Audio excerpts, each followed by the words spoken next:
یہ حالات آج ہمارے ساتھ ایسی ہو گئے، ہم کن کن چیزوں کا مقابلہ کریں سمجھ میں نہیں آتا، اور پھر اس پر مزید جب ہم اپنی قوم کی طرف دیکھتے ہیں، یہ تو گیم چلاتے ہوئے مزے سے بیٹھے ہوئے ہیں، ایسا لگتا ہے انہیں کسی چیز کی فکر ہی نہیں۔ شاعر نے کہا تھا جگہ جگہ کے تھک چکے ہیں تمہیں یہ ہنگامے، نشاط لذت خواب گرام بدل ڈالو، اٹھو وہ گرنا حشر نہ ہوگا پھر کبھی، دوڑو کہ زمانہ چال اپنی چل گیا۔ میرے عزیزو بس وقت کا احساس تمہارے اندر آ جائے، ضائع نہ کرو۔ میرے آقا صلی اللہ تعالیٰ علیہ وسلم کی ایک بات میں تمہیں بتا دیتا ہوں۔ آپ یہ سوچتے ہیں بہت سارے نوجوان خالی فالتو اسی لیے بیٹھے ہوئے میرے سٹیٹس کے مطابق کام نہیں ملتا، میرے سٹینڈرڈ کے مطابق مجھے کام نہیں ملتا، برباد کیے جا رہے ہیں اپنی زندگی اور لوگوں پر بوجھ بنے ہوئے ہیں۔ میں ان کے بارے میں بتاتا ہوں۔ سید الانبیاء رسول مختار صلی اللہ تعالیٰ علیہ وسلم اگر وہ چاہیں تو روزانہ ان کے گھر جنت کا دسترخوان اترے، اگر وہ چاہیں تو سونے اور چاندی کے محلات میں زندگی گزاریں، لیکن جانتے ہو نبی کریم صلی اللہ علیہ وسلم ایک دن سیدہ فاطمہ الزہرا کے گھر آئے، دیکھا حسنین کریمین تاک میں دبکے ہوئے بیٹھے، پیٹ پیٹ سے لگا ہوا ہے، آنکھیں اندر ہیں، حضرت فاطمہ بھی بیٹھی ہوئی، آواز کسی کی نہیں۔ حضور رحمت عالم صلی اللہ علیہ وسلم نے پوچھا فاطمہ کیا حال ہے، گھر میں خاموشی کیوں ہے؟ سیدہ کائنات نے کہا ابا جان پچھلے 4 دن سے ہمارے گھر میں کوئی کھانا نہیں۔ حضور پاک صلی اللہ تعالیٰ علیہ وسلم نے یہ نہیں فرمایا کہ ابھی بلاتا ہوں جبرائیل کو، ابھی دسترخوان لاؤ، ابھی میرے گھر کے کھانے کے انتظامات کرو۔ چاہتے تو حضور آرڈر دے دیتے، ساری نعمت یہاں جاتی، لیکن حضور نے کیا فرمایا سنو۔ فاطمہ الزہرا سلام اللہ علیہا سے کہتے فاطمہ انتظار کرو، تمہارا بابا جائے گا، یعنی خود اپنے بارے میں کہتے میں جاتا ہوں، دیکھتا ہوں کوئی مزدوری مل جائے، میں کام کر کے اپنے بچوں کو کھانا لے کر کے آؤں گا، کام کر کے کھانا لاؤں گا، مانگ کر کے نہیں۔ حضور رحمت عالم صلی اللہ تعالیٰ علیہ وسلم جو سید الانبیاء ہیں، جن کے قدموں کا بوسہ جبرائیل امین لیتے ہوں، وہ چل کر کے مدینے کے باہر آئے، گرمی کی تپش الگ ہے، دھوپ ہے، باہر آئے، ایک باغیچہ تھا جس میں مالی کام کر رہا تھا، باغبان۔ حضور رحمت عالم صلی اللہ علیہ وسلم اس کے پاس جا کر پوچھتے ہیں تیرے باغیچے میں کوئی کام کرنے کے لیے ہے، کام مل سکتا ہے؟ اس نے کہا ہاں کام مل سکتا ہے، آؤ میرے باغیچے میں کنواں ہے، ڈول ڈالو، پانی اٹھاؤ، ایک درخت کو پانی ڈال دینا، بدلے میں 2 کھجوریں دوں گا، اجرت صرف 2 کھجوریں۔ رسول رحمت صلی اللہ تعالیٰ علیہ وسلم فرماتے مجھے منظور ہے۔ گئے اور جا کر اپنے ہاتھ سے رسی لے کر ڈول کنویں میں ڈالا، پانی کھینچتے تھے، جب ڈول بھر کر آتا اپنے کندھے پر اٹھاتے اور درخت پر لے جا کر پانی ڈال کر آتے، ایک درخت پر ایک مٹکا، ایک ڈول پانی ڈالا تو مالک نے 2 کھجوریں دی، باغیچے کے مالی نے 2 کھجوریں دی، دوسرا ڈول اٹھایا پھر کھجوریں ملی، تیسرا ڈول اٹھایا 6 کھجوریں لی، چوتھا ڈول حضور نے ڈالا تھا کہ رسی ٹوٹ گئی، ڈول کنویں میں گر گیا۔ باغیچے کا مالک یہ دیکھتا وہ پہچانتا نہیں تھا، غصے میں آتے ہی سیدھے حضور پر ہاتھ اٹھا دیا، کہا کہ تمہیں کام نہیں آتا، میری رسی توڑ دیا۔ رسول کریم صلی اللہ تعالیٰ علیہ وسلم نے پلٹ کر کچھ نہیں کہا، وہ رحمت عالم صلی اللہ تعالیٰ علیہ وسلم تھے، وہ 6 کھجوریں لے کر کے واپس مدینے آئے، کہا فاطمہ کہاں ہیں بچے، کہاں ہیں؟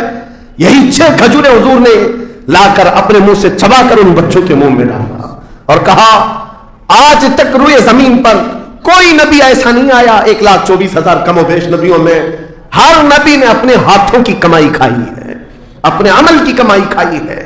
رحمت عالم صلی اللہ تعالیٰ علیہ وسلم نے جب وہ مالک کل ہے، بلکہ جنت کی چابیوں کے مالک، ساری زمینوں کے خزانوں کے مالک، کل جہاں ملک اور جو کی روٹی غذا، اس شکم کی قناعت پہ لاکھوں صلاۃ، وہ لمبے لمبے ہاتھوں سے بھیک دینے والے آقا، سب کچھ ہونے کے باوجود اگر کسی ایک باغیچے میں ڈول اٹھا کر پانی بھرتے ہوں تو اس لیے نہیں کہ ان کے ہاں کوئی مجبوری تھی، بلکہ امت کو یہ درس دینا تھا، اے امت کے غیور نوجوانوں، تم کبھی خالی نہ بیٹھنا، مجھے دیکھنا اور عمل کرتے رہنا، اور اللہ تعالیٰ تمہیں دروازے رزق کے ضرور کھولے۔ خالی بیٹھے ہوئے وقت برباد کرنے والے لوگوں کو میں اکثر یہ بات سناتا ہوں، اے میرے عزیزوں، مسلمان محلوں میں جہاں سے بھی گزرو حال یہی ہے، رات کو 4 بجے تک ان کے ہاں روشنیاں، کس بات کے لیے میاں، کیا فکر ہو رہی ہے، کس بات کی یہاں میٹنگ چل رہی ہے، چرچے کس بات کے، امت کی تباہی کے چرچے،